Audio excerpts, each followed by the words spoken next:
दोस्तों स्वागत है आप सभी का बिहार समाचार में। दोस्तों चलिए बिहार के तमाम 15 बड़ी खबरों के बारे में इस वीडियो में जानते हैं। तो फटाफट से आप सभी कमेंट बॉक्स में जरूर बताएं कि आप बिहार के किस जिले में रहते हैं। साथ ही अपनी तरफ से आप इस वीडियो को एक प्यारा लाइक जरूर कर दें। साथ ही आपके मन में अगर कोई भी सवाल हो तो आप हमें नीचे कमेंट बॉक्स में जरूर पूछें। आज की पहली खबर, आरजेडी को लगा दोनों सीटों पर हार का तीर, जदयू को मिली बड़ी जीत। जी हां, बिहार में नीतीश कुमार ने अपने विरोधियों को करारा जवाब दिया है। नीतीश कुमार की पार्टी जदयू ने बिहार की दोनों सीटों पर हुए उपचुनाव में जीत हासिल कर ली है। दरभंगा की कुशेश्वर स्थान और मुंगेर की तारापुर सीट पर राजद प्रत्याशियों को हराकर जदयू ने यह जीत दर्ज की है। चुनाव से ठीक पहले लालू यादव के बिहार आने और प्रचार में उतरने से चुनाव नीतीश के लिए प्रतिष्ठा का सवाल बन गया था। जदयू ने कुशेश्वर स्थान सीट 12,000 से ज्यादा वोटों से जीती है। पिछली बार के मुकाबले यह दोगुना है। 2020 के चुनाव में जदयू ने 6,000 वोटों से जीत हासिल की थी। तारापुर सीट करीब 4,000 वोटों से जदयू ने जीती है। आपको बता दें कि तारापुर में जदयू उम्मीदवार राजीव कुमार सिंह को 78,966 तो राजद उम्मीदवार अरुण कुमार को 75,145 वोट आए। वहीं कुशेश्वर स्थान में जदयू के अमन भूषण हजारी को 59,882 वोट और राजद के गणेश भारती को 47,184 वोट प्राप्त हुए।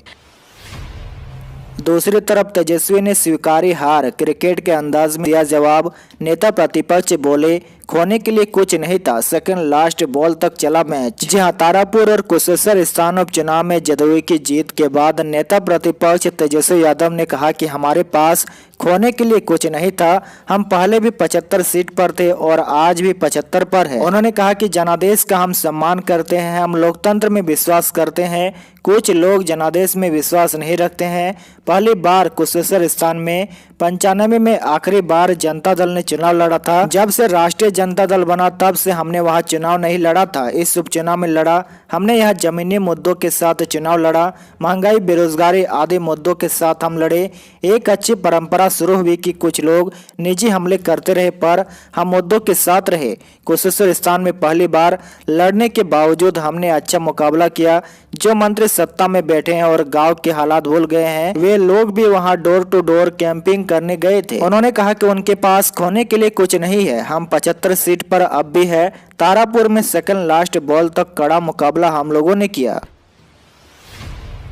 अगली बड़ी खबर, कुशेश्वर स्थान में चिराग कांग्रेस रहे बेअसर, दोनों को मिलाकर आए 11,225 वोट। यह जेडीयू उम्मीदवार की जीत के अंतर से भी कम। जी हां, बिहार में हुए उपचुनाव में जिस कुशेश्वर सीट से कांग्रेस को थोड़ी बहुत उम्मीद थी, वहां भी पार्टी की लुटिया डूब गई। जिस सीट को लेकर कांग्रेस ने आरजेडी के साथ संघर्ष किया था, वहां पार्टी ओहदे मुगरी। यही कुछ हाल चिराग पासवान की पार्टी के साथ भी हुआ। चिराग पासवान को इस आरक्षित सीट से काफी उम्मीदें थी। चिराग के उम्मीदवार और कांग्रेस के उम्मीदवार इस सीट पर 11,000 वोट के करीब ही जुटा पाए।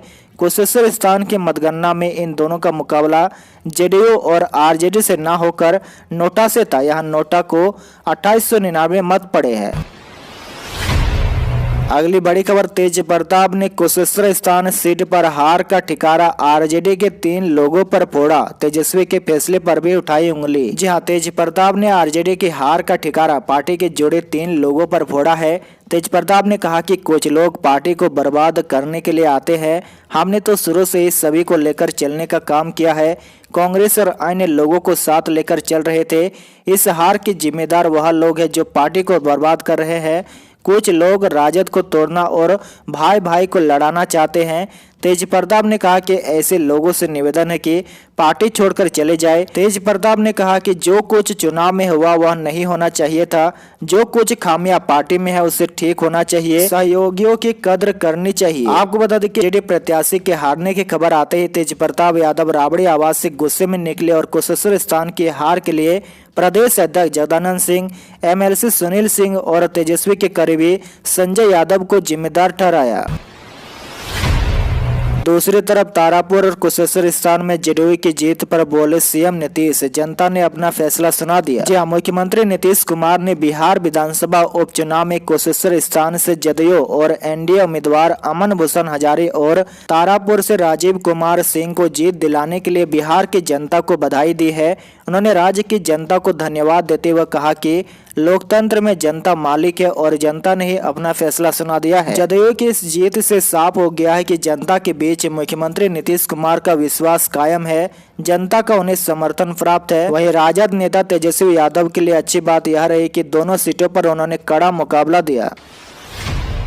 बड़ी खबर, राजद से अलग होकर अकेले अखाड़े में उतरी कांग्रेस जमानत भी नहीं बचा पाई। जी हां, तारापुर और कुशेश्वर स्थान में राजद से नाता तोड़कर कांग्रेस अपने दम पर चुनावी मैदान में उतरने से एनडीए खेमे को यह अंदेशा था कि स्वर्ण समुदाय के वोट में कहीं सींग न लग जाए। विशेषकर कन्हैया, अखिलेश सिंह, मदन मोहन झा सरीके कांग्रेस नेताओं के तबातोड़ चुनावी सभाओं में एनडीए नेताओं के मन में यह आशंका थी। इस कारण एनडीए के स्वर्ण नेताओं में ललन सिंह, कन्हैया सिंह, संजय सिंह, नीरज कुमार जैसे कई नेता सक्रिय हुए, लेकिन चुनावी नतीजों ने बता दिया कि कांग्रेस को क्षेत्र के मतदाताओं ने सिरे से खारिज कर दिया है। वह दोनों सीटों पर जमानत भी नहीं बचा पाई। बड़ी खबर, पटना में रात 8 बजे तक 1500 करोड़ का कारोबार। कोरोना काल में 24 माह बाद बाजार में धन वर्षा, टॉप पर रहा ऑटोमोबाइल बाजार। जी हां, कोरोना काल में 24 माह बाद बिहार के बाजारों में जमकर धन वर्षा हुई है। धनतेरस पर मंगलवार को रात 8 बजे तक राजधानी पटना में ही लगभग 1500 करोड़ के कारोबार का अनुमान है। टॉप पर ऑटोमोबाइल कारोबार रहा है। महंगी एक्सयूवी और कार के साथ बाइक व स्कूटी की बिक्री ने रिकॉर्ड तोड़ा है। बिजनेस एक्सपर्ट की माने तो इस बार धनतेरस में लोगों ने महंगी गाड़ियों को पसंद किया है। बड़ी खबर, अब घाटों पर लगेगा कोरोना का टीका। हर बड़े घाट पर होगा कोरोना टेस्टिंग सेंटर। भीड़ में बीमार किए जाएंगे डिटेक्ट। जी हां, कोरोना के खतरे को देखते हुए छठ घाटों पर टेस्टिंग और वैक्सीनेशन की व्यवस्था बनाई जा रही है। हर बड़े घाट पर टेस्टिंग और ट्रैकिंग के साथ वैक्सीनेशन की व्यवस्था बनाई जा रही है। जिला प्रशासन के निर्देश के बाद स्वास्थ्य विभाग सेंटर की तैयारी में जुटा है। इन सेंटरों पर फर्स्ट एड के साथ कोरोना की जांच और वैक्सीनेशन की व्यवस्था बनाई जाएगी। घाटों पर टीकाकरण और टेस्टिंग को लेकर हर स्तर पर तैयारी है। घाटों पर स्वास्थ्य विभाग की हेल्थ टीम होगी जो भीड़ में सर्दी खांसी वालों को डिटेक्ट करने के बाद कोरोना की जांच कराएगी। अगली बड़ी खबर, छठ महापर्व पर ठंड और धुंध का दिखेगा असर। 11 किलोमीटर प्रति घंटा की रफ्तार से चलेगी हवाएं। घाटों के किनारे सुबह अर्ध के दौरान होगी ठंड। जी हां, छठ महापर्व पर 10 और 11 नवंबर को ठंड के साथ धुंध का असर होगा। इस दौरान 5 से 11 किलोमीटर प्रति घंटा की रफ्तार से चलने वाली हवाओं से पारा गिरेगा। मौसम विभाग का कहना है कि ठंड के साथ धुंध छाए रहने का पूर्वानुमान है। मौसम काफी सर्द हो जाएगा। हालांकि बिहार में दीपावली तक दिन और रात का तापमान स्थिर रहने का अनुमान है। मौसम विभाग के मुताबिक दीपावली पर अधिकतम तापमान 28 से 33 और न्यूनतम तापमान 15 से 18 के बीच रहने का पूर्वानुमान है। बड़ी खबर, बिहार की 4 यूनिवर्सिटी में बढ़ी 18,899 सीटें। पटना, दरभंगा, भागलपुर और छपरा के कॉलेज शामिल। जानिए कहां बढ़ी कितनी सीटें। जी हां, बिहार की 4 यूनिवर्सिटी से प्राप्त सीट वृद्धि के प्रस्ताव को सरकार ने मंजूरी दे दी है। इसके तहत राज्य के कॉलेजों में अब कुल 18,899 सीटें हो गई है। आपको बता दें कि पटना साइंस कॉलेज में 60 सीट, पटना कॉलेज में 180 सीट, पटना विमेंस कॉलेज में 260 सीट और कला एवं शिल्प महाविद्यालय पटना में 15 सीट की बढ़ोतरी की गई है। इसी तरह ललित नारायण मिथिला विश्वविद्यालय दरभंगा के कॉलेजों में 10,200 सीटों की वृद्धि। तिलका मांझी भागलपुर यूनिवर्सिटी के 11 कॉलेजों में 3448 सीटों की वृद्धि और जयप्रकाश यूनिवर्सिटी छपरा के 19 कॉलेजों में 4736 की वृद्धि की गई है। बड़ी खबर, बिहार में बिजली की कीमतों में कमी का संकेत। आने वाले दिनों में टैरिफ और स्लैब में होगा बदलाव। जहां देश में कमरतोड़ महंगाई के साथ साथ बिहार में बिजली उपभोक्ताओं के ऊपर दोहरी मार पड़ी है। बिहार में बिजली की दर ज़्यादा है और राज्य के बिजली उपभोक्ताओं के लिए एक काम की खबर सामने आई है। जी हां, आने वाले साल में बिहार के बिजली उपभोक्ताओं को सस्ती बिजली मिल पाएगी। इसके लिए विद्युत कंपनी टैरिफ और स्लैब में बदलाव करने का विचार कर रही है। अगर ऐसा हुआ तो जल्द ही उपभोक्ताओं को एक बड़ी राहत मिल सकती है। टैरिफ और स्लैब में बदलाव बिहार विद्युत विनियामक आयोग की सहमति के बाद ही संभव हो पाएगा। बड़ी खबर, पटना में डीजल से चलने वाले 75% ऑटो सीएनजी में कन्वर्ट, 430 को मिला 1,14,20,000। जी हां, परिवहन विभाग का दावा है कि राजधानी पटना में डीजल से चलने वाले करीब 75% ऑटो को सीएनजी में कन्वर्ट कर दिया गया है। इसके लिए अभी तक 430 लाभुकों को 1,14,20,000 रुपये का अनुदान का भुगतान किया जा चुका है। परिवहन मंत्री ने कहा कि पटना शहरी क्षेत्र में वाहन जनित प्रदूषण को नियंत्रित किए जाने के लिए ही विभाग के द्वारा यह योजना चलाई जा रही है। डीजल बसों को सीएनजी में कन्वर्ट किया जा रहा है। उम्मीद है कि जल्द ही विभाग 100% लक्ष्य प्राप्त करेगा। बड़ी खबर, दूसरे राज्यों से बिहार आने वाले हर शख्स की हो रही है कोरोना जांच, केवल इन लोगों को मिलेगी छूट। जी हां, दीपावली व छठ पर्व के दौरान दूसरे राज्यों से आने वालों के रेलवे स्टेशन, एयरपोर्ट व हाईवे आदि पर एंटीजन रैपिड किट से कोरोना स्क्रीनिंग के निर्देश दिए गए हैं। दीपावली व छठ पर आने वालों की भीड़ अब बढ़ने लगी है। इसे देखते हुए रेलवे स्टेशनों पर 24 घंटे जांच व टीकाकरण की व्यवस्था सुनिश्चित की गई है। इसके बावजूद इसके यदि कुछ लोग बिना जांच कराए घर चले जाते हैं तो उनकी पहचान कर आशा कार्यकर्ताओं के सहयोग से उनकी जांच कराई जानी है। दीपावली व छठ को देखते हुए जांच अभियान सघन किया जा सकता है।